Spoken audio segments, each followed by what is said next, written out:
Geocachomaniacs.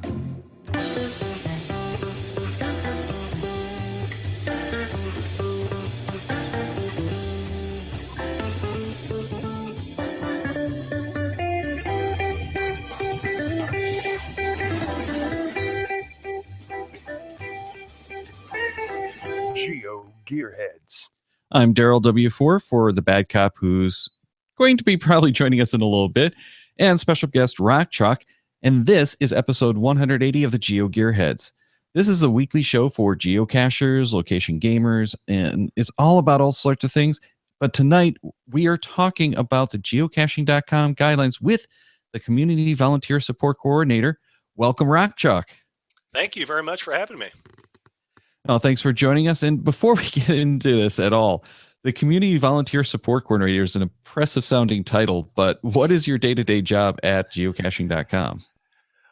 Well, I'm on the Community Volunteer Support team, and so what that means is that we support the community volunteers, and there are more than 400 of those people around the world.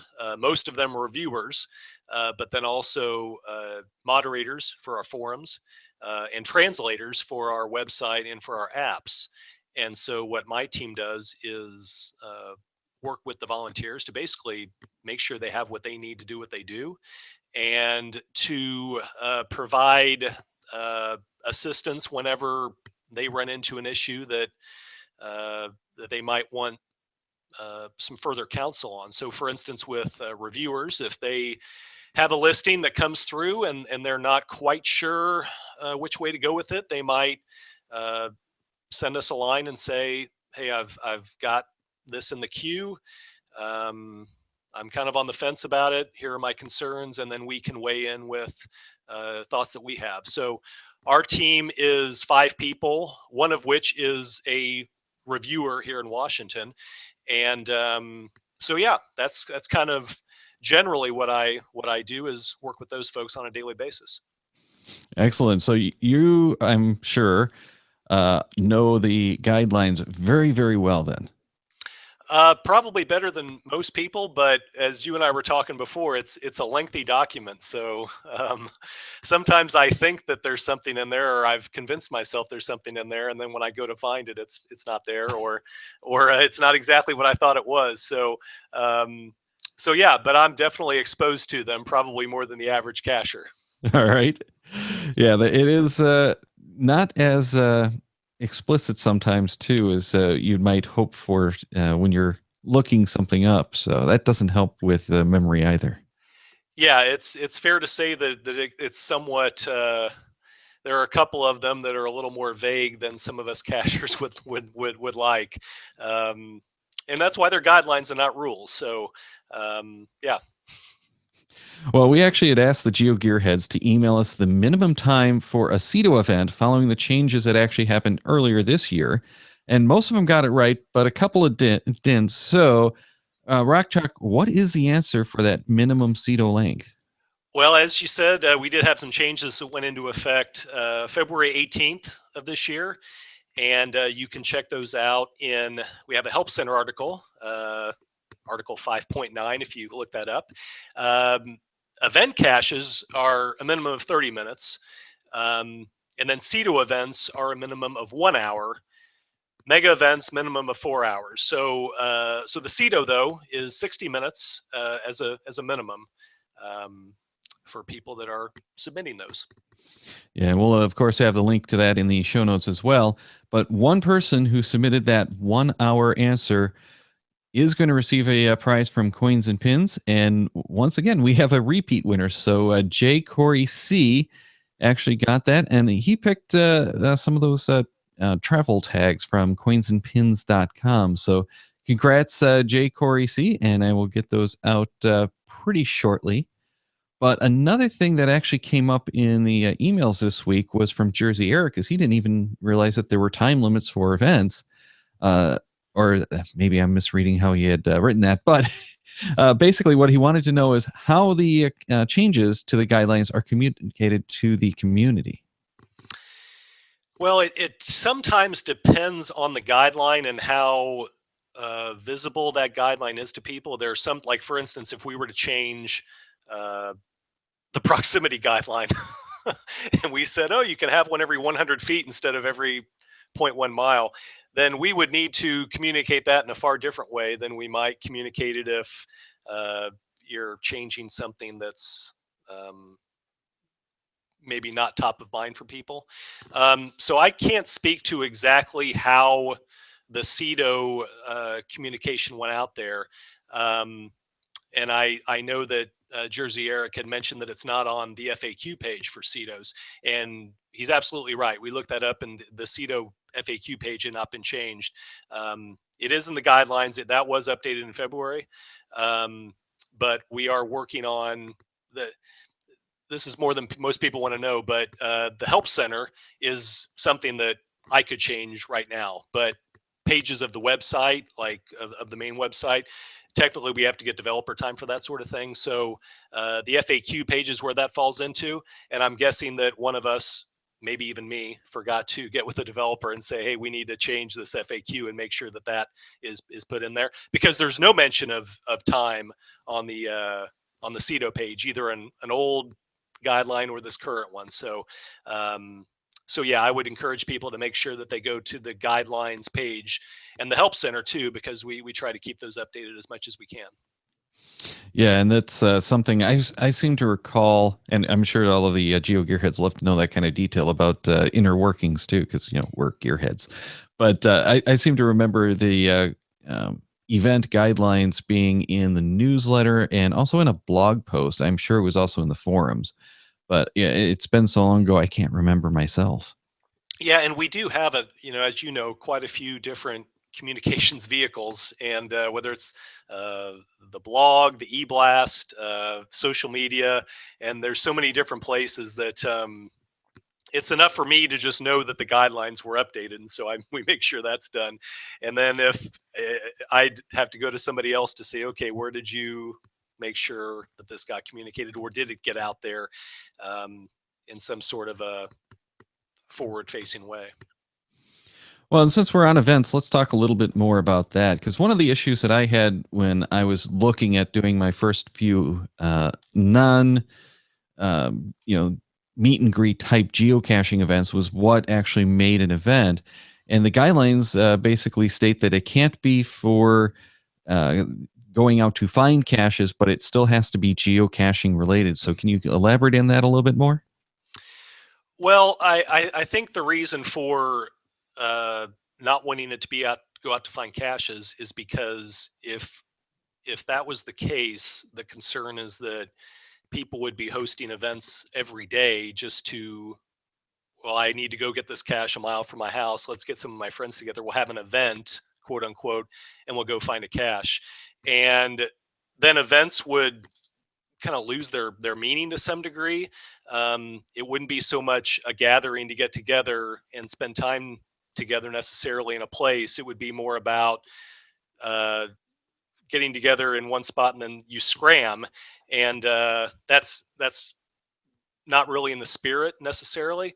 But that said, it's it's a constant conversation that we have within our team as we're talking about the guidelines, because we don't see them as being a document that just is there and never changes. We know the game changes, and what people want for the game, what we want as cachers changes. And events are something that we've been talking a lot about this year. And I think that there will certainly be a lot more discussion once we get past this busy season. It's tough to make guideline changes in the middle of the summer, but I think once we get to the fall and once things slow down a little bit, we're going to be able to sit down here within HQ and kind of look at some of the things that people have been bringing up in recent weeks, things that they would like to do for events, and see if there's a possibility to rethink the way the current guidelines are, and see if we can give people a chance to do more with events rather than less, because we know that's a concern that people have, and we think it's a fair concern, and something that we definitely want to look at. Sure, but yeah, I kind of gathered, especially from my communications back then, that they wanted it to be, if you had like the let's go out and find some caches, it's not going to be an event that someone can just walk into because it's going to be you're meeting there and then you're leaving. Mhm. So how is that an event? Well, and that's part of why the times changed earlier this year, because we had people submitting 1 minute events and 5 minute events. And is that really an event? Is that, I can just speak with my own experience when I first started caching back in 2011, and I think it was 2012 before I really started going to events. And they essentially had some flash mob events in my area, and I didn't know anybody, and so I would show up at these events and didn't know anybody, and it was over in 5 minutes, and I never got a chance to really talk to anybody because they had their quick 5 minute deal and signed the log, and everybody scrammed. And that's part of the reason why we wanted to expand that and give a time limit of 30 minutes for event caches. Um, because we didn't want it to be a thing where people were just walking in and everybody's leaving 5 minutes after the event time. Because especially for, like I said, for me as a person who was just starting to go to those events, that wasn't a good experience for me. That was my first experience with other cachers at an event, was that I showed up and 2 minutes later everybody was gone. Um, and so, yeah, kind of going back to what you said, we want it to be a chance for people to really socialize and to spend time together. And that's what we're hoping that 30-minute minimum for events will do. Well, and those events are a great way to get those new geocachers in and get them on the right track, so they're not doing things like hiding Tupperware in drainage ditches. Yeah, it's absolutely right. I mean, some of my best friends are people that I met at geocaching events, and some of the fun ideas that I've gotten for caches, and I've ended up going on cache hunts with plenty of those people that I've met at those events. And so, yeah, and it's not that we're trying to be big bad groundspeak who's putting these rules together and saying, by golly, you will spend 30 minutes together and you'll like it. It's nothing like that. It's saying, okay, what can we do to try to really encourage interaction between people? And one of the things that we can do is at least encourage the event to be long enough to where there's an opportunity for connections to happen. Very good. And as far as the topic of the the format of the event, if there's any question, I would probably say the best thing to do is contact your volunteer reviewer, especially in light of potential changes, just to make sure that what you want to do is good with them, because they're the ones who are going to publish it. And if they have a question, they're going to pass it on to folks at headquarters like yourself. Oh yeah, I mean, you nailed it right there. And the thing that I always try to tell people uh, about their local reviewers is that they want to publish your cache, or whether it's your traditional cache or event cache. Um, and I mean, they want to get it out there for you. And so they are invaluable in helping to make that happen, whether it's an event or whether it's a physical cache. Um, yeah, definitely use them as a resource. And because they, gosh, they know the guidelines so well. And if they have concerns, like you said, they can chat with us, and if there's any ambiguity there, we can help to clear it up. Yep. And what is the best way that you found to actually contact the volunteer reviewer if someone does not know who that would be? Yeah, what I usually encourage people to do is to pull up a list of their local caches, sort it by place state, and then look for the publisher, the person who published those newer caches. Um, because sometimes if you just pull up your local caches and you click on one, it might be one that was published 10 years ago and that person doesn't review anymore. So you have a better chance of, if you pick a newer cache, look at who published it, and pretty good chance that's your local reviewer. And if you have any trouble getting in touch with them, you can always go to our website and click contact us and ask us who it is, and we can track it down for you. Yeah, yeah, and I would probably go so far as to say if you're specifically looking for the events, best thing to do might actually be look at the location around the event that you want to hold, and then find the nearest event time wise and look at that reviewer, because that's going to tell you who's actually handling it for that area and who the reviewers are going to be. Yeah, that's a great idea too. I know when I hosted an event. Of course, I live in Seattle, but I hosted an event down in Portland over Thanksgiving last year, and that's exactly what I did. I just looked at Portland. I looked at some events that were happening there, some of the newer ones, and yeah, that helped me find the reviewer right away. Excellent. Well, we also talked a little bit before the show about permissions and how that can be a problem for any type of events. And I have to admit that the last event that I held, I never got a hold of the business that was hosting it, but it's one of those popular places. So, oh well. And it was on a holiday weekend when I knew no one was going to be there. So everything worked out fine. But yeah, you have to get the permission, and that's not always so easy. So let's just talk a little bit about the permission in general. Yeah, well, and it is it can be tricky for people, but one thing that we always try to remind people of is when you submit the cash listing, you are saying that you have obtained adequate permission to put the cash there.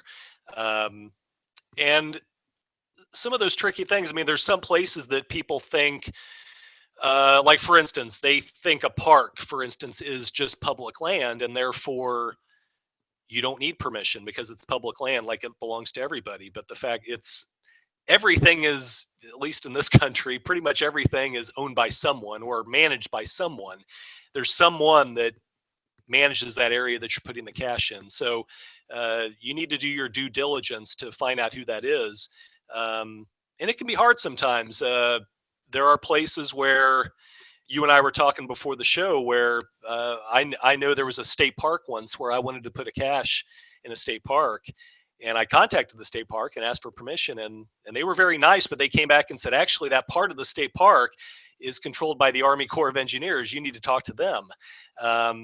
So sometimes, even if you think you're going to the right person, it turns out that there's another layer there, and I think that's just part of cache ownership. I've run into a couple of folks that, if the process gets difficult, they just say, "Well, I tried. I'm going to put it out, and better to shoot first and ask questions later," kind of an attitude. But the responsible thing to do is to do your homework, find the person that you have to ask, and go through the proper channels to put it out there.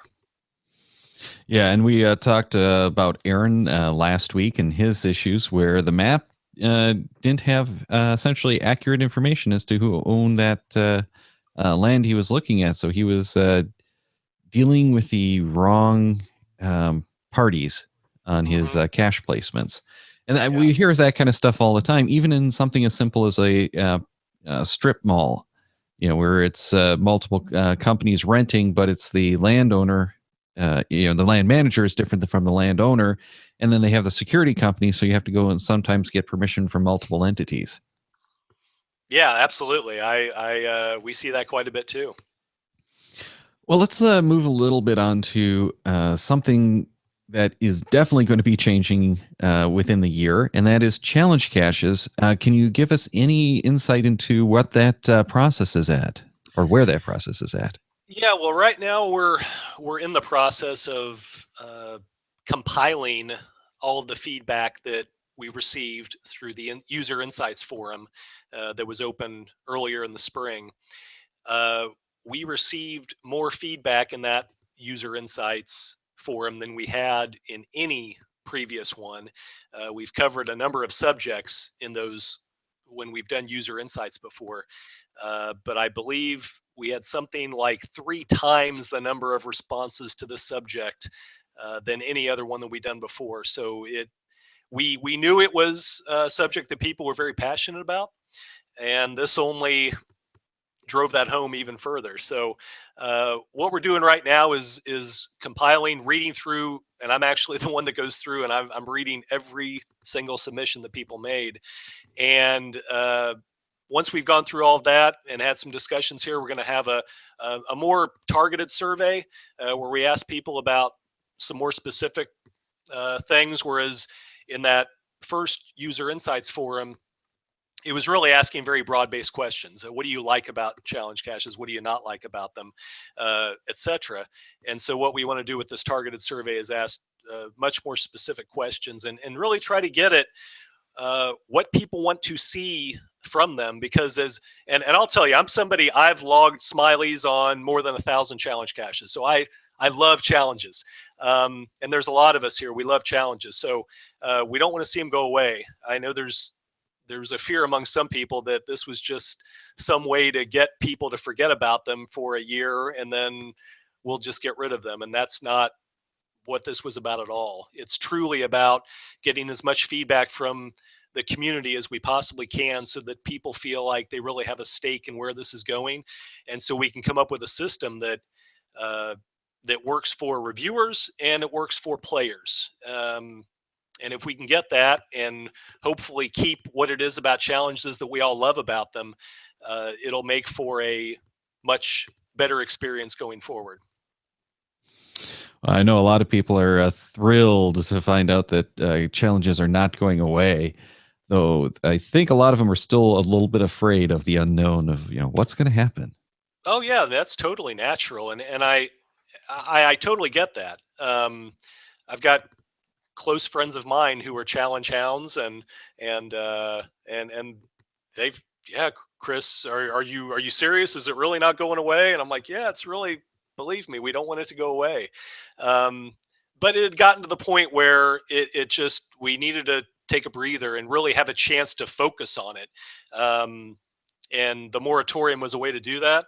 And I really do believe, as somebody who loves challenges, I really do believe that hopefully what we end up with on the other end will be something that we're all going to be happy with. I think whatever we come up with, a lot of people are going to be happy with it. A lot of people maybe will come up with something that people will, oh, I liked it the old way, and that's natural too.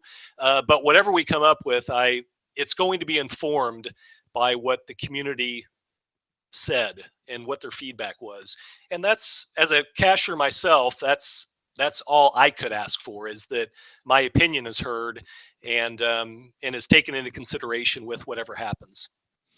Yeah, we've had several discussions on this show about some of the things that we could foresee improving it and how complex this whole process must be. So I wish you luck in all of this, and hopefully you'll come up with something that everyone can see the wisdom in and works out well for everyone. Yeah, me too. So you have to deal with issues all the time, obviously, of guidelines. So what are some of the biggest ones that you've come across as common issues? And we talked a little bit before the show, and obviously proximity was one of those. Yeah, proximity is a common one. And if you've been around the game a long time, you'd probably be surprised to hear that. But I think even people who have cached a little while, and if they haven't read the guidelines, they might just not know that a cache has to be 0.1 mile away from another physical cache. The other thing that makes it tricky is that, when you go through the cache submission process and you don't see the final point of a multi, or you don't see the midway points of a multi, physical stages, or you don't see the final waypoint of a mystery cache, since those don't appear on that map. And then a reviewer comes back and tells you you're in proximity to another cache. It can be confusing to people, and that's understandable. But yeah, so proximity is definitely one. Permission is another one that we run into quite a bit.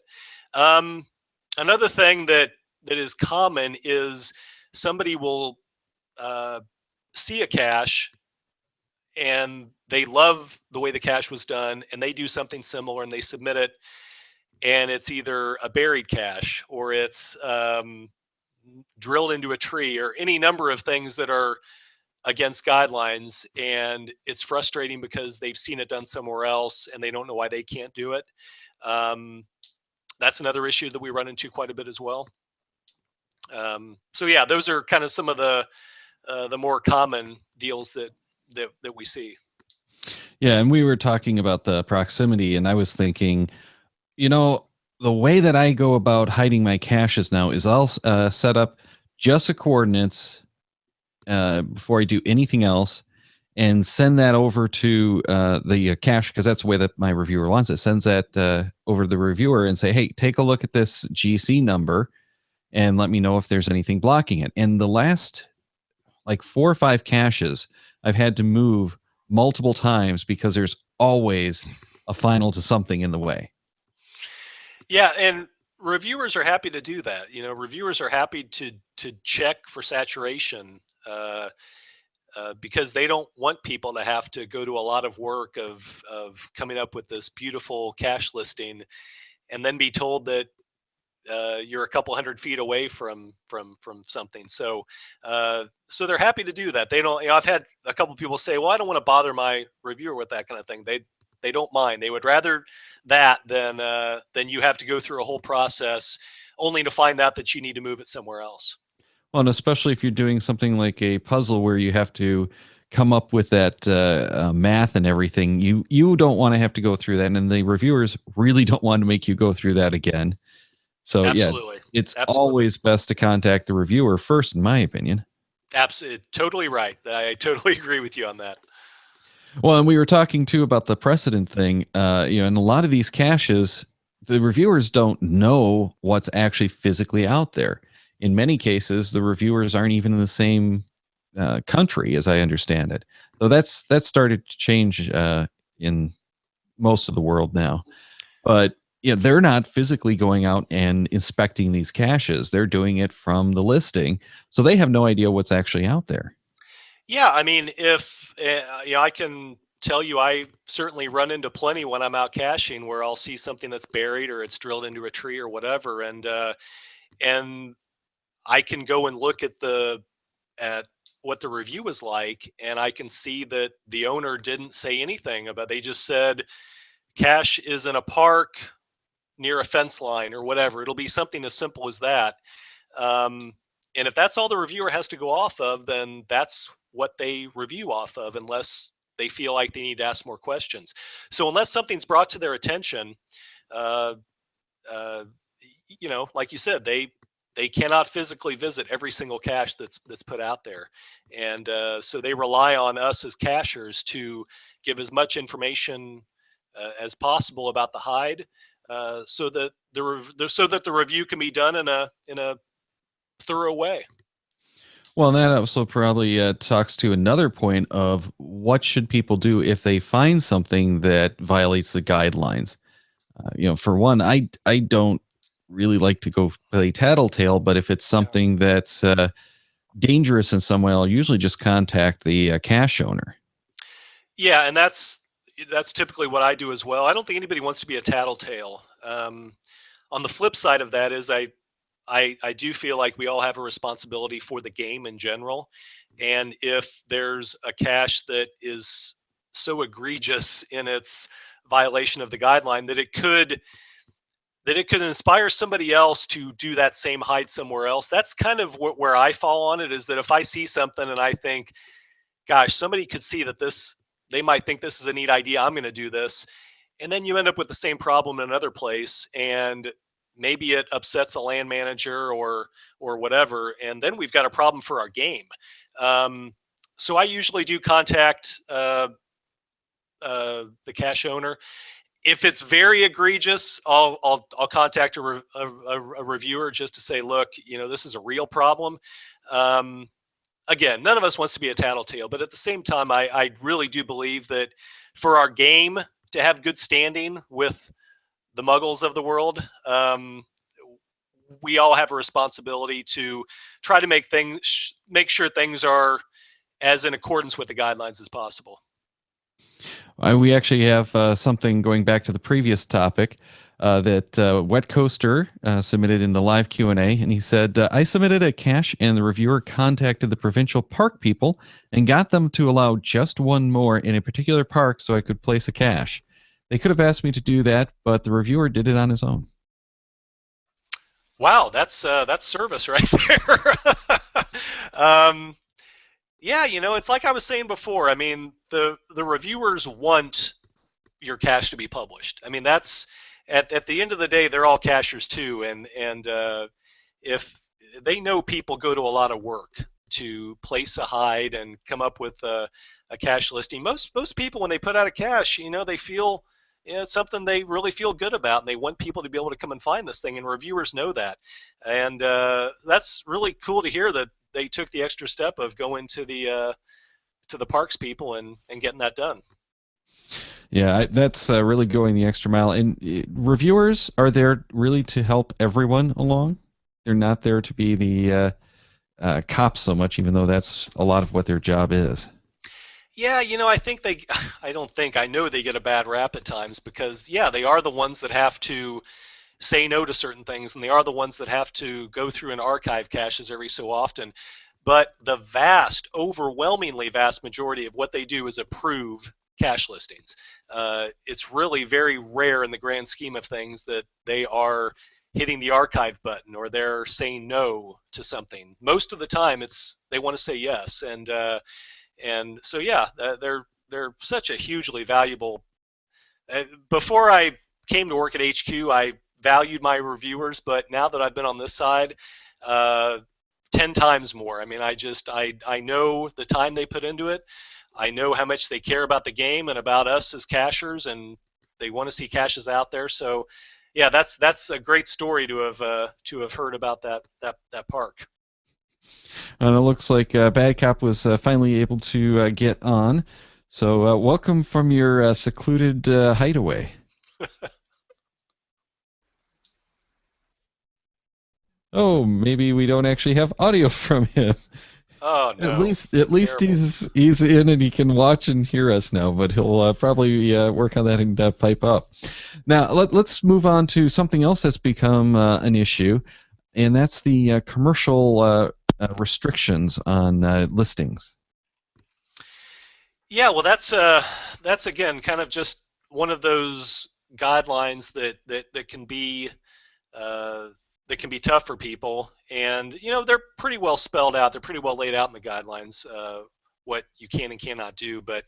Um, but it's still something that we run into pretty regularly. Uh, I would say, in fact, just within the last week, I've had a couple of businesses that have written in to HQ, and they say, "Hey, we hear about geocaching. We think it's awesome. We want to put a cache in our business. How do we do it?" And it's like, well, you can't mention your business. You can't have a link to your website. All of these things. And if you still want to put it outside, you can't have it inside your business. You can't make people interact with employees to come in and find it. Um, so yeah, that's one of those uh, things that we want to make sure that people check out before they try to hide a cache at their favorite restaurant or their favorite shop or whatever it might be. Yeah, and one of the ongoing issues has been for us podcasts that podcasts are considered commercial entities and can't be mentioned. So, even something like saying, yeah, like the GeoGearHeads podcast is not something that you can put on the listing page, but you could actually go and throw like the cards for the show into the cache. Yeah, it's as far as the guidelines are concerned, it's the listing itself that the commercial guidelines apply to. So if somebody, uh, like I was saying, if somebody has if they want to put a geocache near their favorite restaurant, they could do that. They could put the restaurant's menu inside the container if they wanted to, but they can't. They have to follow the commercial guidelines when it comes to the listing itself. And I think that Bad Cop might have audio since I'm hearing some buzzing coming from his direction. Can you hear me now? We can hear you Yes, now. yeah. Oh, good. I don't know what I did differently, but here I am. So I apologize for my lateness, but I was out finding geocaches and making memories. Well, then you're forgiven, obviously. Okay, good. And he's got a Seahawks shirt on, so my coworkers will love that. Yes. Even though I'm not in Seahawk territory at the moment, though, Seahawks travel well. I think we're always in Seahawk territory. Well, I have a Seahawk themed geocache. It's called Almost Wait a minute. Seahawk. Wait a minute. Is that What? commercial? It is not commercial. It's actually within the commercial guidelines but I had to be very careful. I didn't use I had to come up. I took a picture of Signal wearing Seahawk garb for my cache listing. I didn't use like a Seahawks logo. I was very careful about that.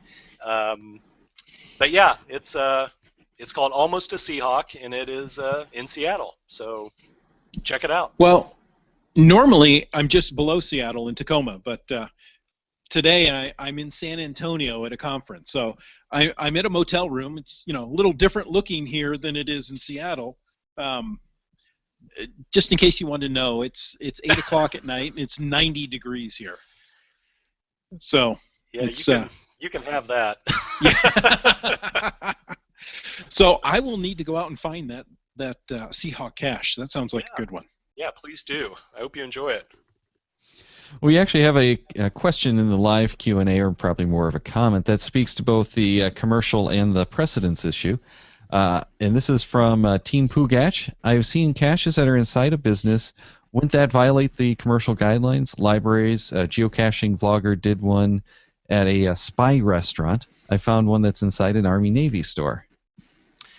Yeah, when people say business, like for instance, we've generally not considered a library to be a business, and certain visitor centers, like tourism visitor centers, where we've made exceptions for. But generally, like if it's inside a restaurant or most shops, places like that, it's generally going to be considered commercial. And that kind of goes back to what we were talking about earlier, where reviewers can only review off of what they know, and we get a pretty regular stream of tickets from people that write in and say, hey, I found there was a cache inside a pub, and isn't that against the guidelines? And we'll say, well, yeah, it is, but the reviewer didn't know that, and so from there we can either act on it or investigate it further. So so a lot of times if it's inside a store, it's inside a business, it's not because it necessarily the reviewer knew that it was. It's just that somebody put it there. The reviewer may or may not have known that that's the situation that was going on there. Well, and I know one of the Geo Woodstocks that I was at, the hotel has a cache at the desk, and they made a special exception because it was a hotel hosting the, I think I said Geo Woodstock, but it was a Geo Coin Fest. So it was a special situation because it was the home of that Geo Coin Fest. Oh, I see. All right, we have another live Q&A question that I don't know that you necessarily want to answer, and this is from Limax, who wants to know what the travel bug code on your shirt is. Oh, gosh. You know what? I'm going to go ahead and tell you. Since he's technically seen me, all right? So everybody's seeing it, right? We're all discovering it. We can't read it, but we can see it. You're not just reading it off a list. You're not just, and everybody's going to promise not to go and spread it far and wide.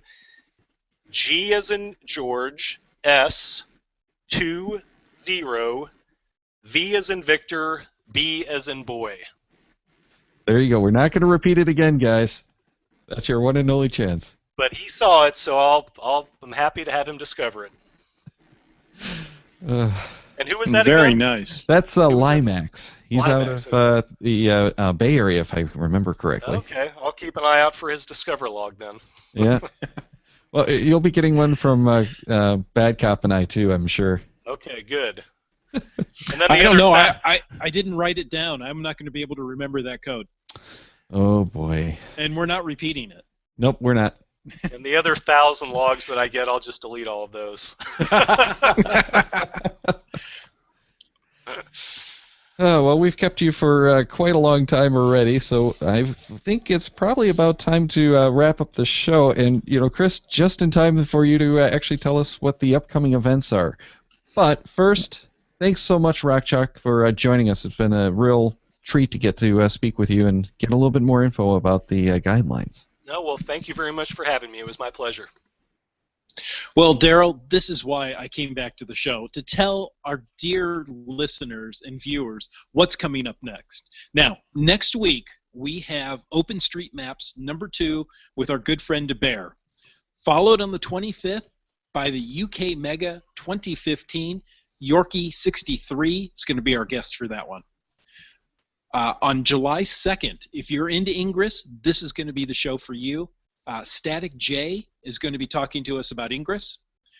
July 9th, you're going to want to mark your calendars for July 9th. We're talking about puzzle caches. We're going to do a Q&A with Jennifer of Team AJK and Child of Adam. You don't get two better puzzle cachers than those two right there. And July 16th, we're talking about hack spaces with another one of my good friends, Land Monkey. Now, I've told you in the past how good Daryl is at booking all these guests, but he's only got one or two beyond these. And Daryl, I may have a topic for you just based on tonight's geocache. We may be able to squeeze one in. So this means, go ahead. I was just going to say that's excellent. We can definitely use all of those really cool, insightful topics. Yes. Now, if you have a great idea for a topic, for a show, anything you want to send us, even randomized topics, you can email those to geogearheads@cachemaniacs.com. You can also call them into the voicemail line. That's 206-350-3647. Or you can send them to us on Google Plus or Facebook. And of course, don't forget, I mentioned randomized show. There's a randomized show coming up in July. So any of those shorter subjects, that's a tongue twister for me, can be dropped into that show.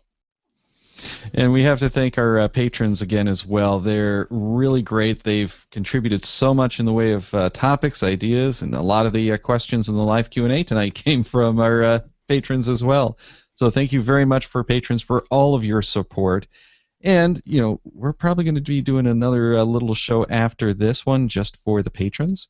So make sure to join if you haven't already, and you get any value out of the show. It's only a couple of dollars a month that we ask, and that gets you all of the great bonus content and helps to pay all of the hosting bills and all of the mailings for all these prizes and all that kind of stuff. So if you can, head over to our website at cachemaniacs.com or geogearheads.com and click on that Patreon banner. Well, Daryl, you mentioned mailing out these great gifts. We've got another prize for next week's show, and all you need to do is send us an email. Send it to geogearheads@cachemaniacs.com with the title Question 181. Include your geocaching.com screen name and the correct question to the correct answer to this very question. We're not on Jeopardy. What is the name for 0 degrees longitude? There is one catch, though. That must be received by June 17th, 6 p.m. Pacific, that's 9 p.m. Eastern, to be entered into that drawing. So tell us the name for 0 degrees longitude, which sounds like it may be the name of an alien robot from one of those serious bad blockbuster movies. You know what I'm talking about, don't you? Include your geocaching.com screen name and an email titled Question 181 and have it to the geogearheads@cachemaniacs.com by June 17th for your chance to win a prize from coinsandpins.com. Check the Cachemaniacs website at cachemaniacs.com for more on the GeoGearHeads, including show notes for this and all of our episodes. We love hearing from our listeners, so leave us feedback by calling 206-350-3647, by emailing geogearheads@cachemaniacs.com, or through social media. Your support helps keep the Cachemaniacs shows coming. Please consider becoming a patron through the link on our website to support the Cachemaniacs shows. GeoGearHeads is produced by Chris Offenauer and Daryl Wadberg. This show is copyright 2015 by Daryl Wadberg, all rights reserved.